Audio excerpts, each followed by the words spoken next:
crazy about it? 10 months ago, everything I needed to make this quilt showed up pre-cut in this box, but the craziest thing was I had no clue what this finished quilt would look like.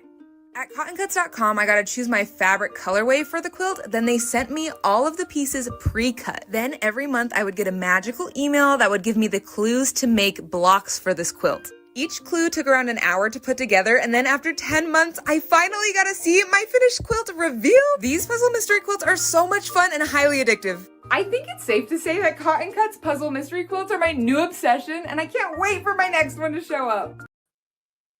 Oh, good morning, everybody. Woo, okay, here we go. Hello, happy Thursday, everybody. It is 9:30 a.m. Cotton Cuts time, and we are here. We have a very different show for you guys today. So we were thinking it's a week before Christmas. New Year's is right around the corner. We've got lots of things going on in all of our lives. And so we wanted to take a show where we could take a minute and kind of reflect and also have a heartfelt moment with one of Cotton Cuts' favorite partners, So Powerful. So today we have Jason Miles from So Powerful with us. They have just written a new book. We are going to be talking a lot about this lovely publication here in just a little bit. Jason's hanging out. He will join us after we do all of our questions and announcements and all the things that are going on. Good morning, everyone. I see everyone checking in from all sorts of different places. It is definitely warmer here in St. Louis today. It was 57 degrees this morning when we woke up, which is very atypical for St. Louis. However, I had to disappoint Dominic and tell him it is only going to get colder as the day goes on, that this is the warmest it will be all day. So I hope everyone is enjoying your very atypical, not seasonal weather where you are. So let's see here. We're going to be talking about fabric stashes. We're going to be talking about all sorts of fantastic things with Jason. We will also have a very different giveaway at the end of this show. So you're going to want to hang out with us until the very, very end, because we're giving away something different and something special, because that's what we do. We do different and special things here. All right, so we're going to start, as we always do, with questions that have been submitted by you guys. So go to cottoncuts.com/live to submit a question. They're here on the table. Paula hands them to me, and I never really know where we're going to go. So let's see where these questions take us today. Our first question comes to us from Sarah Wright from Portland, Oregon. Evidently, she says she's the other Sarah in Portland. I didn't realize, I think that's kind of cool, right? We've got multiple Sarahs in Portland. We've got multiple people in lots of places. So I like, Sarah, that you're the other Sarah from Portland. We will definitely keep that in mind. But your question is the classic box more of a curated fat quarter bundle or a surprise mashup of things based on preferences that won't necessarily go together? Trying to decide what box might be a good fit for how I like to quilt. Thank you. Okay. Great question, Sarah. I love talking about the classic box. So the classic is the OG, very, very first Cotton Cuts box. Classic is what we launched the company with. And the idea was built upon a Stitch Fix model for quilting fabric. So you tell us what you like, you tell us what you don't like, and our enthusiasts shop for fabric for you based upon your preferences. So say you're a modern quilter and you love solids, but you really hate reproduction prints. Or say you love blue and you never want to see a kid's print. Our team puts together curated bundles based upon your preferences every month. However, it is not meant to be a curated, like you can take these fat quarters with a quilt with it. You definitely can. And there are many months where that lends itself easier, where you can take all of those fabrics and you can make a finished quilt with it. But really the intention of the classic is to expose you to things that you didn't know you might like, and collections that you might not have exposure to, because at that time, a lot of local quilt shops were closing. It is still true today. But we wanted to be able to show you the fabrics that would align with your preferences, to expand your horizons, to make you more inspired, to be able to buy fabrics online, and to try new things. That's really the intention behind the classic.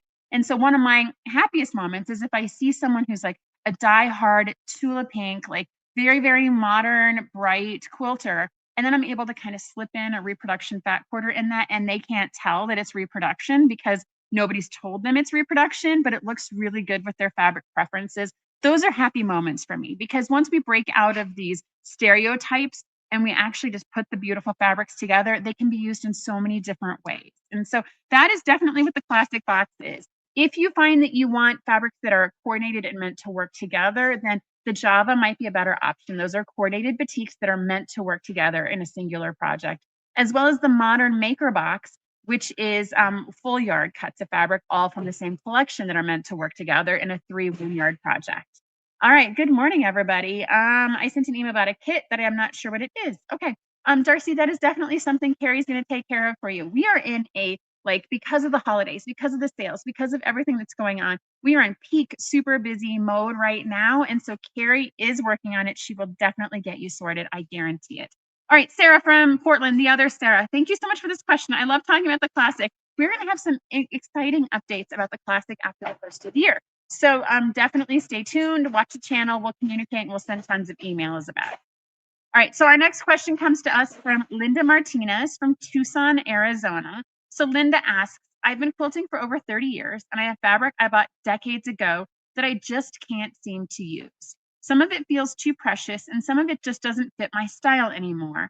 How do you decide when it's time to let go of fabric, or should I just keep holding onto it? Okay, so Linda, so this question actually, it's a good kind of feeder question into our talk we're about to have with Jason. So we're about to talk with Jason about, what to do with your stash as you look at, passing, transitioning, what are you going to do with your stash at the end of the day? But I think all of us feel some measure of, it feels too precious, or it feels like it has a memory connected to it. Like it's fabric that we bought on a trip to fill in the blank location, or it's fabric that I bought for a gift for a grandchild, and it's just been sitting there. And so when you look at your fabric stash, everything has a memory, everything has an emotion to it. And when you're thinking about it, fabric is meant to be used, right? People don't create yards of fabric for it to sit on a shelf in a museum. It is meant to be used to create something with. And if you're looking at it and you're not inspired to create a project, like if you were not prepared to drop everything today and create that project, then you probably need to give it to someone who could use it for its intended purpose, to make something functional that has a purpose more than just sitting on your shelf. Now, if you look at it and you're like, I am highly motivated to use this for a project right now, then start the project right now and get going and, put it to its good use. Give it a better home than sitting on your shelf collecting dust. And I know that sometimes we have that connection and we feel like we're disappointing someone. Like I know I have fabric that I bought for my children when they were young because I was going to make them quilts. They're 13 and 15 now. They're probably not going to need that baby fabric that I still have, yet I hold on to it because part of me still wishes and likes and wanted to have made that baby quilt for them.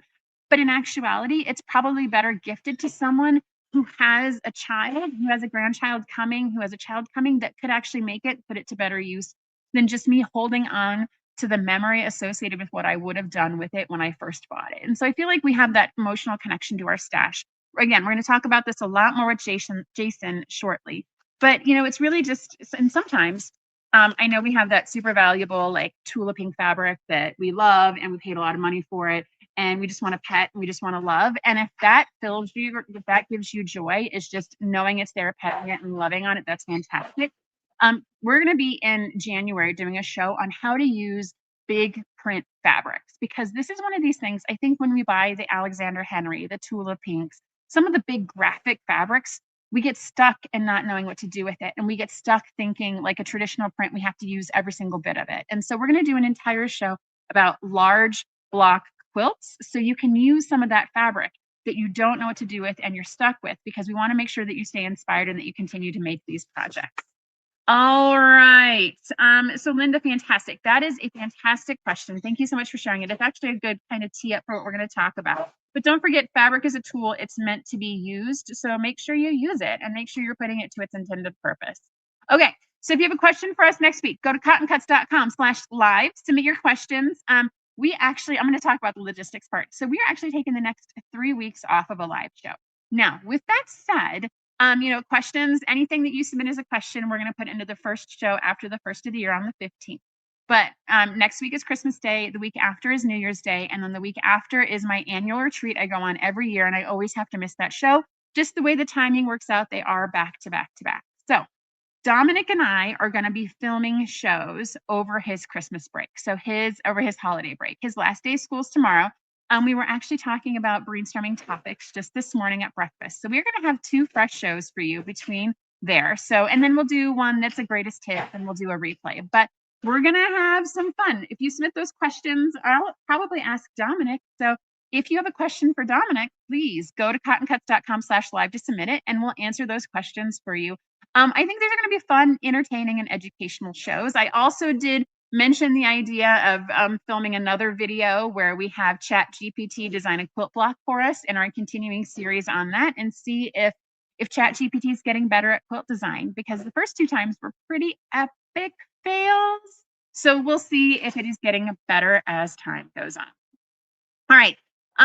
So that's what's happening the next 3 weeks. Now, our newest segment, what is on your sewing table this week? So we would love it if you guys would share with us what is on your sewing table this week. We started this last week because every Monday at Cotton Cuts, we have a show and share. And we always share what our employees are making, how awesome and creative they are. And so my question for you guys is, what is on your sewing table this week? So for me personally, I finished those bookmarks that I was talking about making last week, and they've already been gifted and they've already been appreciated and are being used. And then my next thing that I'm working on is I am finishing as many projects before my nephews descend on my house next week, because my nephews love watching me sew. They like helping me sew. And so I am in the process of getting those projects out of the way that I really don't want their help with. So that way the things that are out are things that they can help me with. So I'm doing that process over the course of the next week. So it looks like Melissa Scholl is screen tote bags are on her machine this week. Yeah, tote bags. Those are fun, quick, easy projects to kind of fill in the fill-in time you have. Chloe Cole is saying she's working on a lap quilt, just needs borders. Some people are working on quilt tops. I love, Amy, that you are aspirationally working on a quilt top in the last week of the year. That is fantastic. Catherine is saying she's doing the last block of her Tim Holtz quilt. I'm going to talk about this Tim Holtz quilt for 60 seconds. You guys, I love the finishes that you guys are putting together. I love the blocks that you're putting out there on the Facebook group.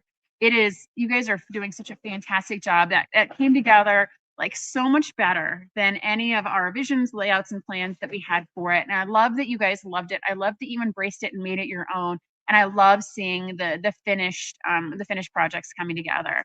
Greta, you're saying you're working on 30 Bible cases. You were working on 30 Bible cases last week too, if I remember.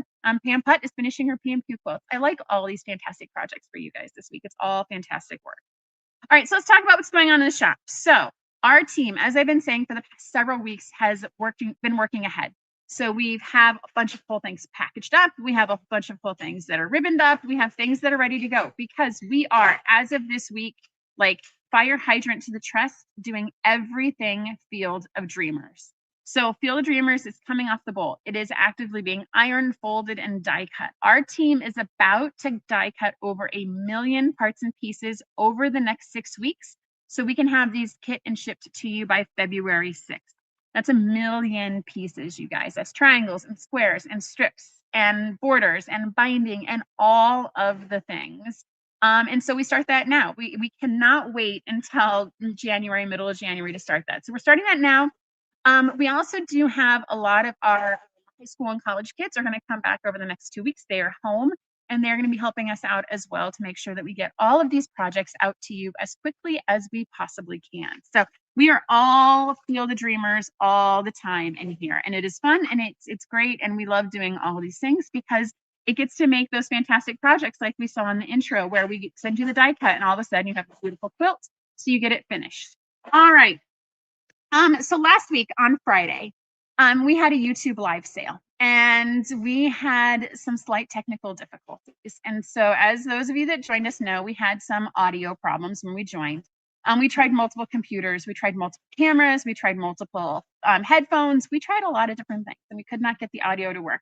So I have a special tribute to that show that I wanted to share with everybody, just for those of you that joined us. I have some messages for you to read, and I hope these are in the right direction on the camera. Are these okay that you guys can be able to see these?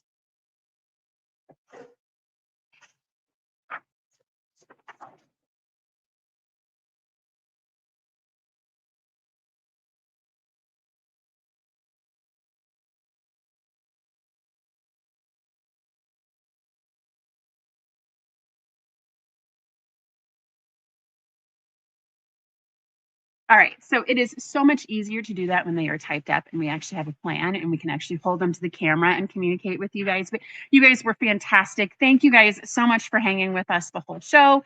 And thank you guys for all your patience and excitement. And I loved it whenever someone new would join and be like, hey, there's no audio. You guys were like, hey, it's a silent sale today. We're having fun. Just hang out. You guys were amazing, and we appreciate you guys so much. And of course, I would be remiss to, yeah, Vanahans. I would be remiss if I did not show appreciation for our team. You know, we had folks jump on the chat that have never done it before, and we're doing a fantastic job communicating everything. You guys, we made it work, and we appreciate you guys so much for hanging out with us. And so maybe we'll do something, maybe we'll do a silent sale every 3 months or so. Maybe we'll just kind of resurrect that and bring it back. It was a lot of fun, and we are appreciative of you guys. Today, we have a special day in the shop. So we are full, like, on Field of Dreamers, but we're going to take some time and celebrate 2025. And so we have our team holiday party today. We have some team building activities. We have some gift giving. We have a lot of fun planned today just to celebrate our employees and all the hard work they do for you guys. I have no doubt you're going to see pictures and videos and all the things from our team and the afternoon that we have planned for us. But, it's always good to just take a time out, celebrate the people behind the scenes that make all the magic happen, and, just take some time away from our workstations, because once we get back tomorrow, you guys, it is like full pedal to the metal until February 6th. We already talked about the short shows and Dominic joining me. I do want to talk about our next Mystery 5-0. So we have just finished island hopping. We had the big reveal at the beginning of this month, and we got to see all those fabrics come together, all the different designs and different colorways. Well, because that program is on this rapid fire pace, it is time for us to start talking about the next mystery that is going to be launching in January. Is when our team is going to be die cutting it, and then it's going to ship to you guys in February, and it will start sewing in March. And so that is Luau, is the latest design.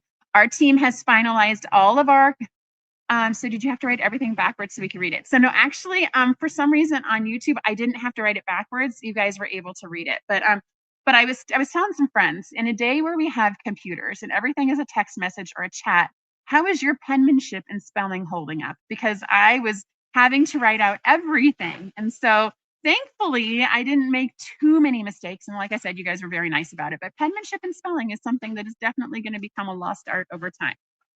All right, back to Luau. So Luau, we have finalized all of our colorways. We're going to start getting those fabrics in the shop. And so Luau is going to start shipping to you guys in February to start sewing in March. So as you guys are planning out all of your projects and you're sewing for next year, make sure you keep time for this one. This one's going to be fun because it is going to have 3 different finishing dimensions depending on how you choose to lay out your blocks at the end. And so we are going to provide you all the parts and pieces that you're going to need to do all 3 sizes of it. So you're not going to have to pick it ahead of time blind. This is going to be something that when you come to put those parts and pieces together, you're going to have an option to do option 1, option 2, or option 3.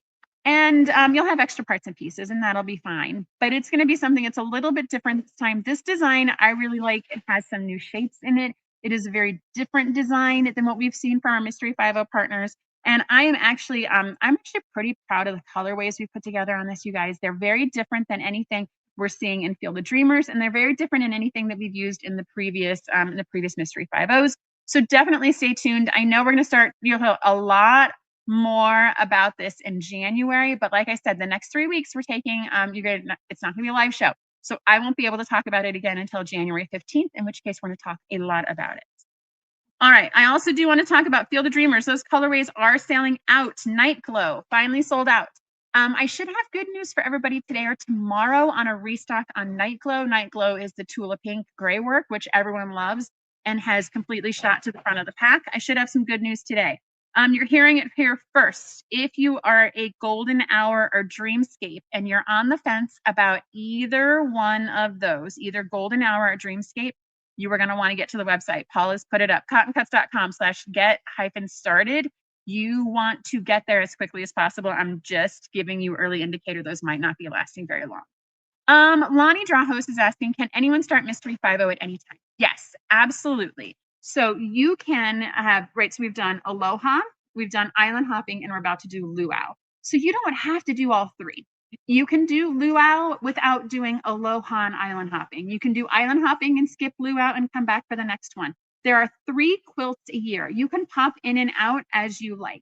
Now, if you do Aloha, Island Hopping, and Luau, if you do all 3, you will get a bonus pattern for a quilt, and we'll have kits for that. After we finish Luau, we'll have kits for that 4th quilt that you get access to only if you do all 3. But you definitely do not have to do all 3. You can register for 1 and then take your time finishing it, skip the next one, and come back. All right, Lonnie, I hope that answers your question. We were also, so every year, for the past 9 years, we've had a blowout sale. Good morning, Savannah.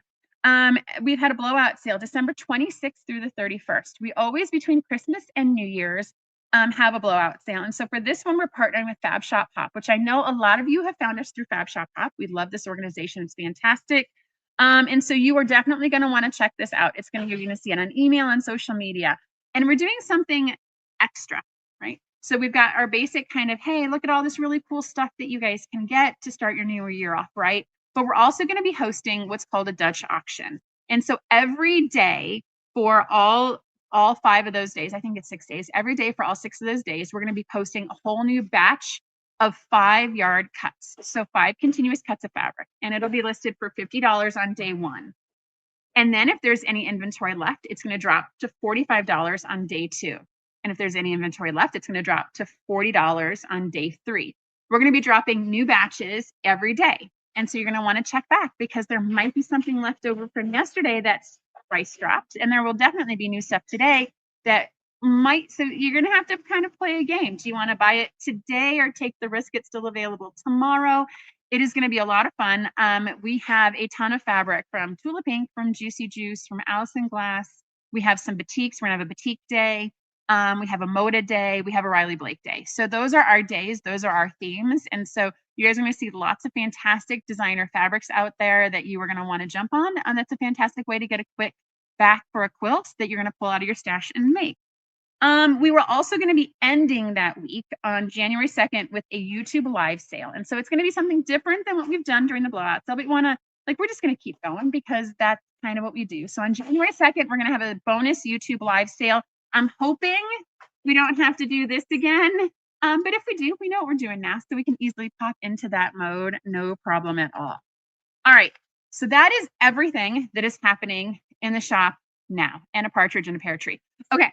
And so we're clearly busy. There's a lot of stuff going on, but we really wanted to take some deliberation and some intention in the show today and spend some time talking with a fantastic partner of Cotton Cuts, the So Powerful organization. And we wanted to talk to them specifically about a new book that has been very recently published for them. So as a recap, So Powerful is an organization that raises money and supplies fabric to makers in the United States and makers in Zambia to provide purses and menstrual care products for girls in schools in Zambia. So in the Zambian culture, if you are on your period and you don't have supplies, you have to stay home from school. This puts girls at an educational disadvantage in that system. And we found that the rates of graduation are decreased in females because they have to miss so much school. They fall behind their peers and they have to drop out of school generally. And so Powerful has stepped in. Jason and Cinnamon have done a fantastic job at raising awareness for this program, raising funds for this organization, and then getting quilters like all of us around the world to be able to make the purses that they can then use to help the girls in these situations, to help improve the graduation rates, to help improve the educational level for something that, frankly, these girls can't control. There's literally nothing that these girls can control about the situation that's happening to them. And so Jason and his wife Cinnamon are stepping in to help these girls stay in school. Now, they've written a book, and it's called The Last Will and Testament of My Fabric Stash. And this is such a quick, cute little book that Jason and Cinnamon have put together, talking about ways in which we as quilters can be and should be looking at our fabric stashes. And they asked us, they gave us an early copy. I grabbed a copy off Amazon, and I've tabbed it and bookmarked it. So I would love to bring Jason to the stage if we can, Paula. Jason, how are you? Jason. Okay, so Jason is there. Hi, Jason, how are you? Yep. All right, so we're gonna keep. So let's see here, Jason. It's not about just organizing your sewing room. It's about the stories that are hearing you. Jason, you can hear me now. Can Jason hear me? So we did an audio check this time, you guys. I promise we definitely audio checked. I might have to go back to the paper and writing it again. Jason, can you hear me at all? Not hear you. Okay. What's that now? Write it I'm down. so sorry. Okay. Can't hear you. Can't hear I'm you. gonna have to go back to the ream paper and the marker, you guys. I think they can hear me. Jason, I can hear you, but I don't think you can hear me, right? All right. Okay. Well, what we'll do is while Jason is figuring out the audio situation, is I'm gonna go ahead and read the intro to the book because we can hear you both. Yes, Savannah, I think we can hear both of us. I don't think he can hear me. So I think that's the audio challenge. So what I'm gonna do, Jason, just let me know when you can hear me. Which is not now. So I'm going to actually read a poem from the front of the book. And I really, really liked this. So I'm going to read the first couple paragraphs to it. And it's entitled A Message from Your Stash. And so I love the creativity in this because it gives your fabric stash a voice. And so it says, and it's by Dana Buck, which is a longtime family friend of the Miles family. And so it says, let me introduce myself. It's me, your fabric stash. Please don't judge me bossy, inconsiderate, or brash. But can we have a little talk? I think it's overdue. There's something I've been mulling that I want to share with you. All right, I thought that was just super stinking cute because, and it goes on. It is a full page of a poem, but it's if your stash could talk, what would it say? And so Jason, can you hear me now? I can. Hi. Hi, I can hear you now. It's fantastic. I knew Oh we'd my figure it gosh. out. I'm so sorry. It's okay. No, so we had a major audio technical difficulty last week, and I was worried I was going to have to start writing out questions so you could hear me. Well, All it's right. great to be here. Oh, fantastic. Thank you so much for being here, Jason. So I gave the introduction. This is so powerful, what it is, what the mission is. I did read the voice of your stash in the beginning of the book, which is fantastic. I love that, if your stash could talk, what would it say? But what I want to do is I want to talk about, you guys have been doing incredible charitable work with So Powerful, right? Thank And you. so, and then you took the time to write this book. So what was the moment that you and Cinnamon realized you needed to write this book, and this book specifically about this topic? Yeah. Yeah. Well, it kind of creeped up on us slowly over time. We go to a lot of quilt shows and we Mhm. have our booth, and many people have probably seen us there talking about the PERS program and our efforts in Zambia. And we were asked if we would accept fabric for a long time, and we just didn't have any method to do that. And it didn't make sense for us to take it to Zambia. And but we always had this question asked, and so over time we just started to ask ourselves the question: how would this be possible?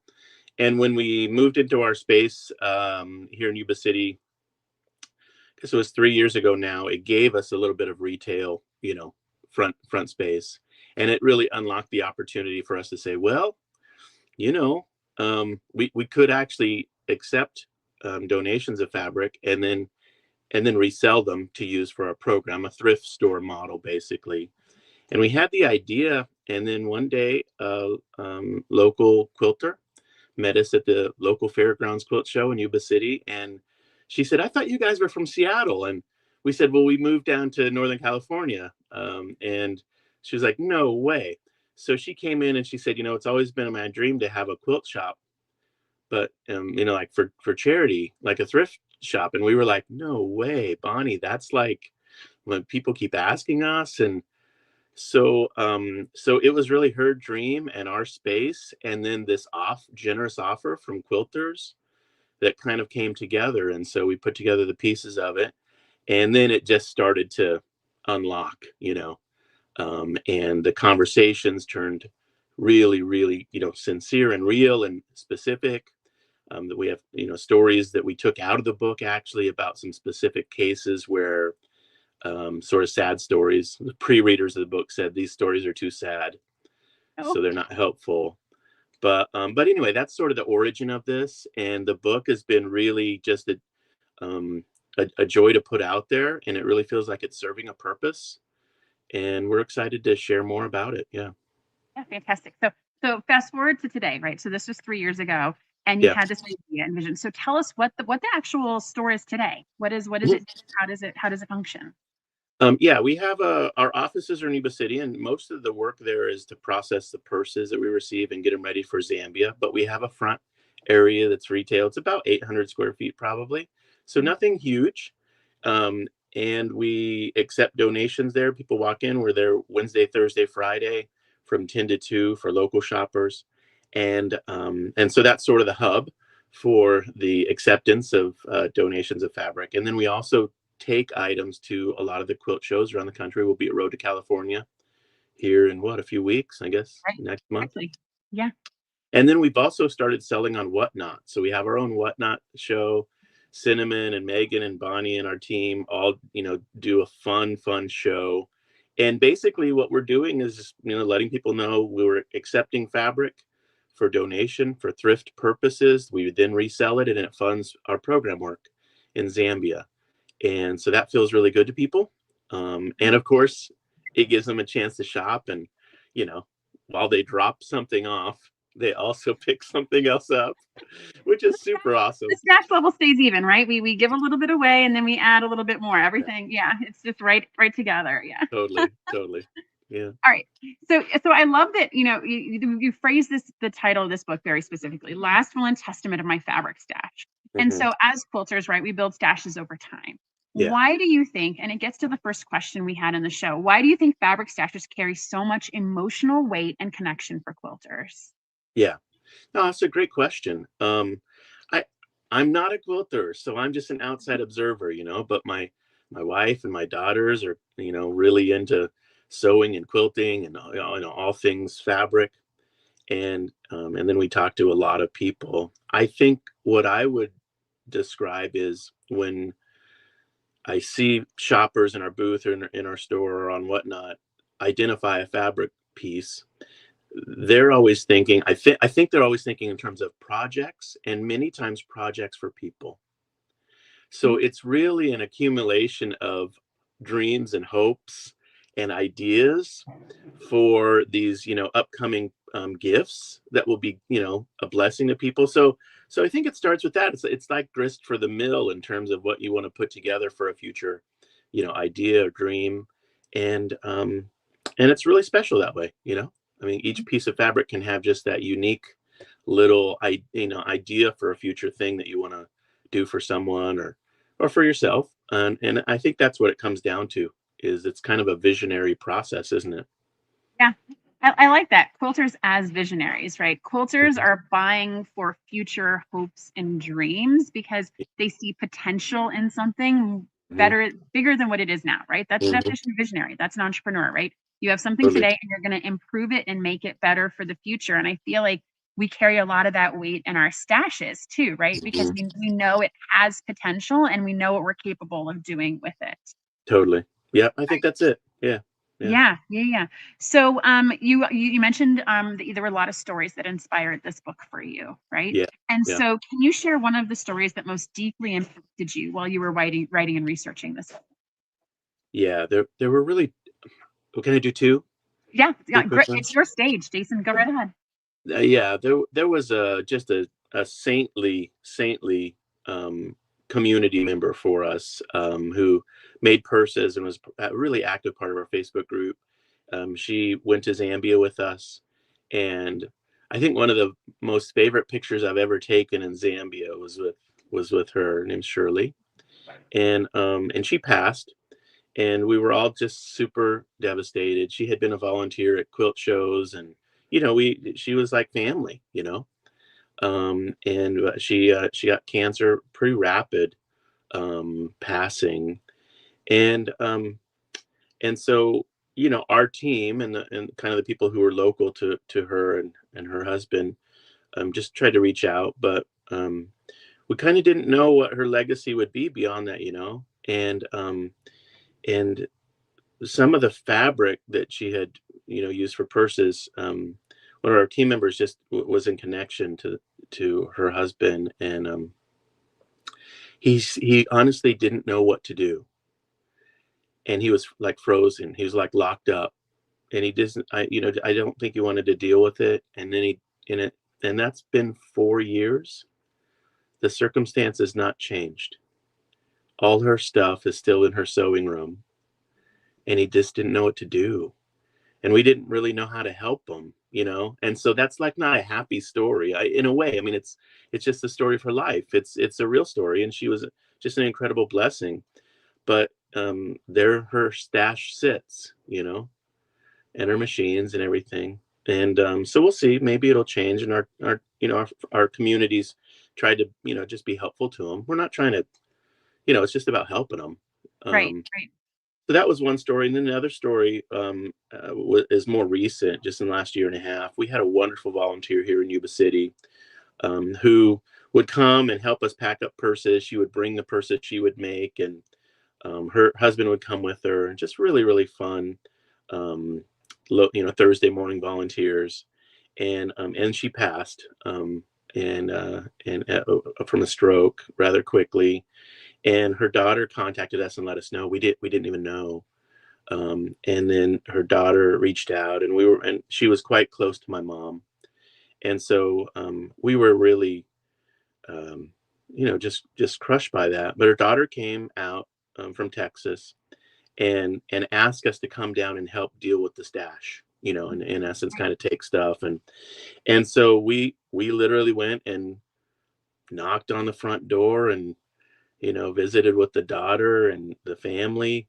And there we were. I mean, it was like almost like a grief counseling type thing. We prayed together and reminisced, and, and then we had stuff from the stash that we took, and we thought, well, this is sort of a legacy, isn't it? It's like an opportunity for Leah to give, another time, another special way to serve the girls in Zambia.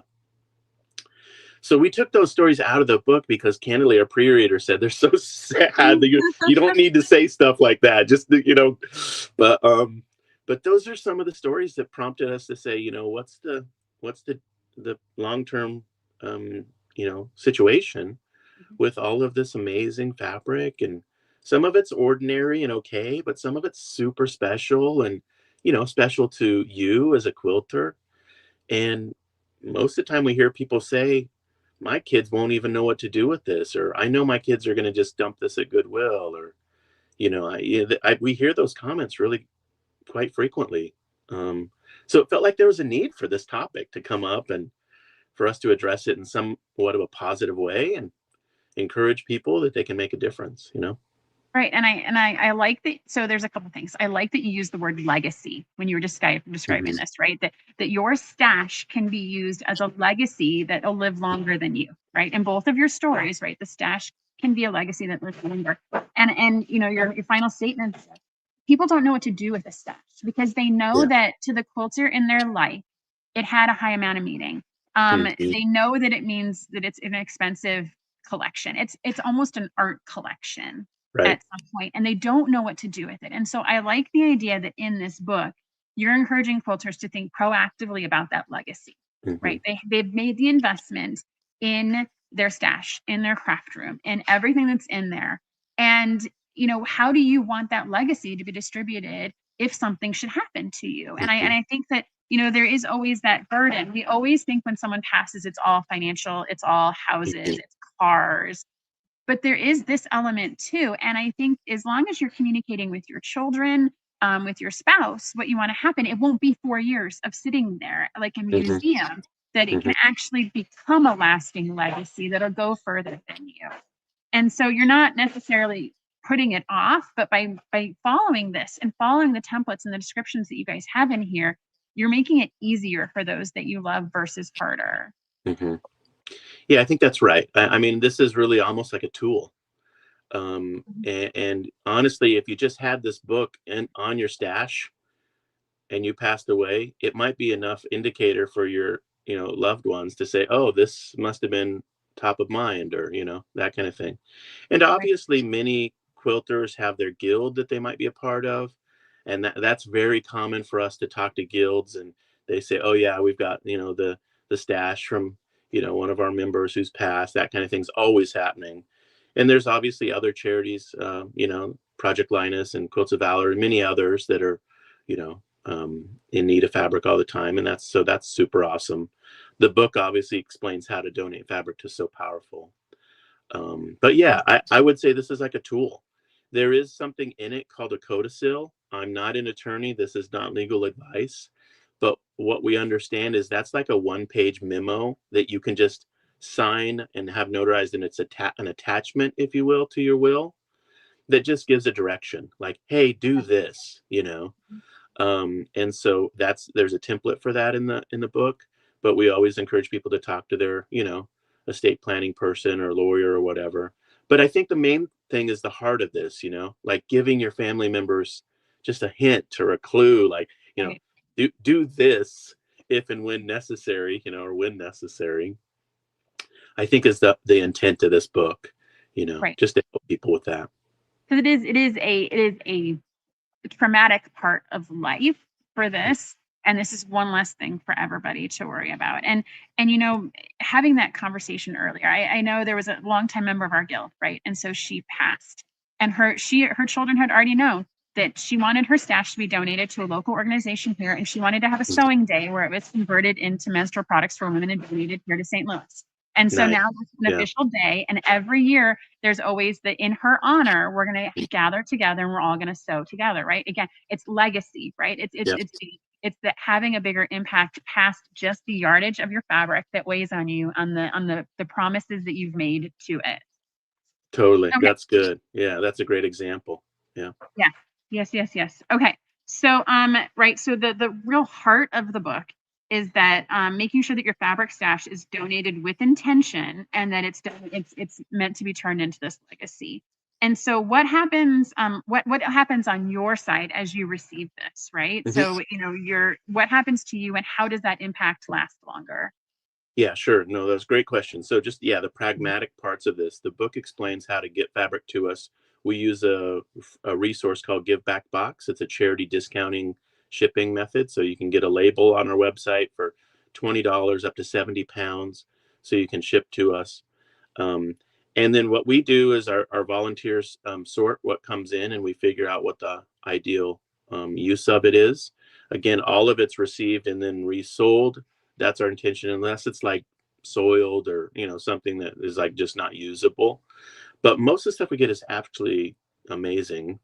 And so then our team is just deciding, is this, is it whatever it is, if it's, should be uh, fat quarters or fat eighths, or, is it 1 yard cuts?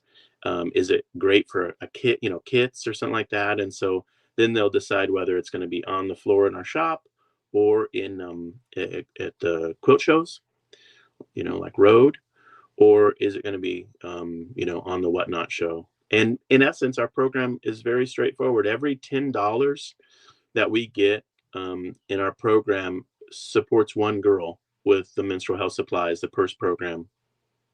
That's That's a amazing. That's amazing. corner. $10 Yeah, is yeah, impacting a life, right? That's all it. yeah. Yeah. And it actually supplies the material costs, but it also supplies the job. It pays for the seamstress in Zambia, for the wages for our whole team, the program in general. That's how the math works. So, and this year we served 36,002 girls in What? Zambia. So that's our new, our new Wow. high level, and we're really excited about. We think next year we could serve 40,000 girls through the PERS That's program. amazing. I think The last time I had you guys on, I think your goal was 35. So you exceeded that this year. That's yeah, fantastic, Jason. That's incredible yeah, work. yeah. Yeah. Thank you. No, it's because of people around the world sending in the purses and helping fund the program. These thrift sales are really adding up as well to help us underwrite. The purse makers, when they make a purse and send it in, we ask them to give a $10 donation, but it's just a request. It's not a requirement. And so every year we do the sew-a-thon in September to try to catch up financially. And then these thrift sales are also a huge part of helping us catch up financially, to make sure that all of our team in Zambia is paid, and we have the supplies they need to serve that many girls. And so far so good. The community just continues to bless and be generous and make the purses and help us financially. So that's basically what we do with the items that are sent into us. And it can be yarn, fabric, it can be sewing notions, smaller type things. In person, we actually receive all kinds of sewing notion related stuff. And just when I see something, I think, what is that? That'll never sell. Somebody literally says, oh, I need that. Yeah. It's all kinds. It's hilarious how it works. I mean, in a world post Joanne's, I have no doubt if you have zippers and buttons and Yeah. elastic, Yes. you just got to put that on a couple groups and you will not keep that in stock at all. Yeah. Totally right. All that stuff is good to send, and so we're happy to receive it. Our website has a page that says fabric donations, and then if you wonder about something, you can just connect with us, and our team will answer and let you know whether we would like it or not. The things we can't take are, soiled items, items from a house with a lot of cat hair is a problem, Yeah. Yep. allergies, smoking. So it's got to be new or like new. But vintagey stuff is super awesome. We've gotten some stuff that's like, somebody will give us some yards of the vintage or, the original Tula Pink, lines, a Yeah. few, that kind of stuff. And it's like, whoa, $40 a yard. Yeah. Who I was knew? gonna say, That's amazing. do you have like a fabric appraiser on staff that can spot those finds a mile away? Because like, Our I mean, team's I know pretty, some people might want to apply for that. yeah, I know, right? Our team's pretty good at knowing they know all the lines and all the, vintages. And so, and then Mhm. they know if it's really something special like that, it usually goes in our whatnot show because those are auction based. And Right. so we do our best to try to get maximum value out of these donations because we feel like that's honoring the donor. If somebody Right. gives us, their stash, we want to help as many girls in Zambia as possible, and have that go as far as possible financially. So our team works on that stuff all the time. Yeah. So I love that you've creatively found a way to be able to fund your mission, right? It's not all donation based. You're not all just raising money and then Mhm. procuring your own supplies and sending them out. I love Yeah. this creative way to take something that exists and converting it to a higher value to still continue to support your mission. Jason, that's such a creative solution to a problem for most nonprofits. Well, thank you. Yeah, it's fun too, and it's like, man, if this stuff is going to the landfill, or with no Mhm. disrespect, going to Goodwill or Salvation Army thrift store, where it might or might not hit right in terms of quilters finding it, then Right. we would rather have it be part of an ecosystem where people buy awesome new stuff, but they're looking for vintage stuff. They're ready to destash. Maybe they're not at the end of life destashing. They just want to clean house and Right. buy some more stuff from I mean, it's like an ecosystem that Yeah. is really cool, and it's very I, cool. I love I love all that. Like one of my tenets is we don't throw fabric away, right? Everything Yes. has a purpose. And I love that you guys are embracing that for the Totally. benefit of so many people. The emotional attachment to the people that donate it, maximizing the value of their donation, respecting the legacy, while also being able to convert that and impact 36,000 lives. I mean, Jason, that's huge. That's a really, really, really big deal. Yeah, So I know thank some of our folks have been asking questions in the chat you. about how can they find out more information about making purses, donations, all of Mhm, those things. So if you can mhm. give us more information there. Yep, sure. um, all the info's on our website, sopowerful.org, SEW powerful.org. We have a purse program tab that has all the facts and figures and details. The patterns that we publish are free. There's 3 purse patterns. They all are basically the same dimensional, size. So you can take your pick. There's sort of like the simplest possible one is the newest one called the modern. And then there's what we used to call the beginner, and then there's intermediate. So, but there's 3, and I they're love all it when you have the interchange. like, okay, the beginner and the intermediate, but wait, we've got to go back this way. Yeah. I know. Yeah. They're all interchangeable, and it's really like as long as the patterns are used and it's the same dimensional space, it's all good. People really love to use the newest pattern, the modern and the beginner, because the front flap is just like a void space that they get to use for orphan quilt blocks or embroidery or like whatever Oh, their cool. Yeah. artistry of choice is. And we get some just absolutely incredible artistic purses sent in. And so that's very straightforward. We need as many as possible, and people ask us sometimes, like, don't you have enough? Like, is there too many going to Zambia? And we have whole school districts that are waiting for us to come Wow. do distributions and the health classes. The way it works is we run a health class. Our 20 something young Zambian girls go, and they're the health mentors, and they do a health class, and then the gift is the So Powerful purse. And we have school districts that are asking us, will you come and do this? And we don't have enough purses. I mean, so we could literally double, triple, quadruple, and still there would be school districts waiting for us to come and help them. And so anyway, yeah, I mean, the program is beautiful. So if you don't want to donate your stash, you want to use it, then we would love to have you use it to make purses and Yes. send them in. The details are on the website for how to send them in as well. The Give Back Box program works for that too. So you can, collect up, or a lot of guilds will collect up a big box full, and send them in, do a group project through your church or whatever. So that's very common. Yeah. Yeah, fantastic. I see. So some of our folks have posted that they've donated purses. They brought them to you in person in Mhm. shows.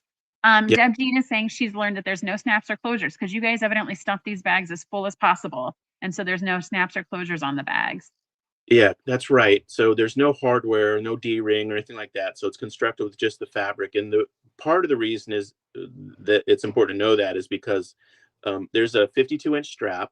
And what our team does is they put all the menstrual health supplies, the soap and underwear in the bag. And then they have this little technique where they take the strap and they cinch it tight. So it really is almost like a ball, when Okay. it's given to a girl. That way it's secure. Okay. And so yeah, so no closures, and no zippers or anything like that are needed. But people are really super creative with how they do the purses, and so we tell them just be as creative as you like in the within that constraint. Mhm. And yeah, people go to town with it. So That's lovely. I love that I've seen comments. Our folks have been sending purses to you guys. That's so fantastic and wonderful. Jason, I am impressed with all the growth that you guys have had this year. I am saddened to hear there's more districts for you, but I have no doubt that you and Cinnamon can help continue to support as many as you can with the resources that you have available to you. I appreciate your time today, Jason. You guys are so inspirational to us. I love hearing about organizations like yours that are making positive impacts in ways that seem simple but are so meaningful. It is very impactful, Jason, and I appreciate all the work you guys are doing. well, thank you so much, and thank you for your support of the book as well. The blurb that you gave us for the book, Oh, yes. super awesome, and we really, really appreciate your support for it. So, Yes. Oh, thank you, Jason. Thank you so much. yeah, All right. Have bye, a y'all. great rest of your day. All right. Thank Bye. Alrighty, gang. So Jason and Cinnamon are fantastic, amazing, and inspirational. So for this week's giveaway, Cotton Cuts has purchased 10 of these books, the last will and testament of my fabric stash. And so we are going to be giving away 10 of them to someone who answers the question, to 10 people, to 10 individual people who answer the question. If you could choose one fabric related memory to pass down to the next generation, what would it be and why? So we have 10 of these books. If you are not one of the 10 that is chosen, they are definitely available on Amazon. They're about $7. They arrive in about 2 days. So we have 10 copies we're going to give away.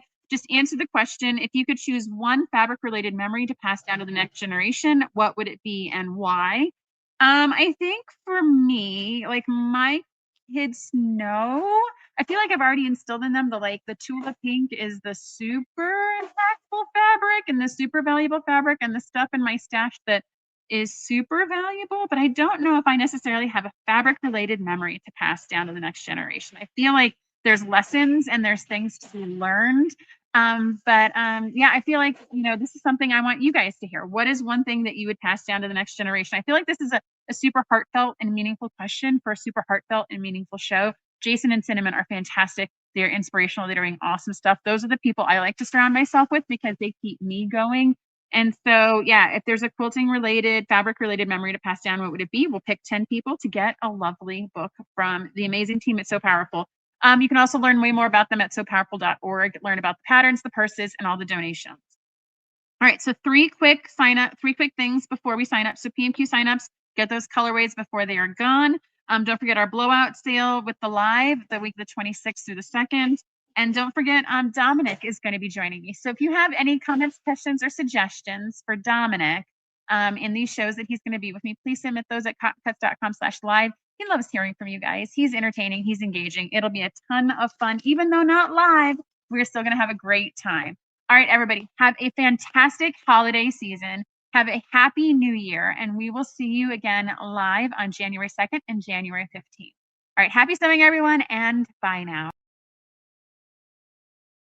And cut! Thank you so much for watching our video. We have so much fun making these, and we hope that you were both delighted and inspired by what you just watched. This video was sponsored by Cotton Cuts. Cotton Cuts is your one stop for all the best fabric and thread memberships. Love fabric? we've got you covered. Love thread, we've got you covered. We get that no two quilters are cut from the same cloth, which is why our memberships are as unique as you.